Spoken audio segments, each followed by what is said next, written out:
Do you have a favorite jurisdiction that you've dealt with? Yeah, so Texas is on the list, the top list of some of the states that's really pro property tax. I would say, like, consultants love Texas, right? Because the assessors, or sometimes they use third party appraisers.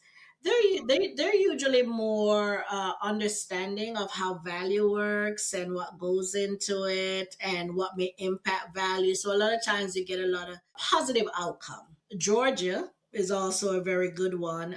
Once you develop those relationships with those assessing jurisdictions and develop trust through transparency, you get a lot done. Now, some of it, there's other states that may be a little bit challenging, and they're not challenging sometimes because it's difficult to work with the jurisdictions, but the time it takes to get things done.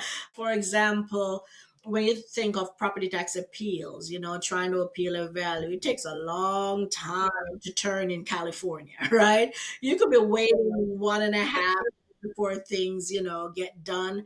And just it could be volume, right? And how much resources they have at the county level to handle that.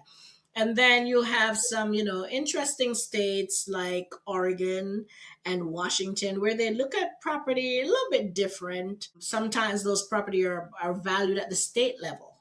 And so you have to deal with the state on those valuation, even though after they've set the valuation, they push it down to like the county and the jurisdiction level. So sometimes that can be challenging, having to deal with multiple contacts to connect with to get those value issues resolved.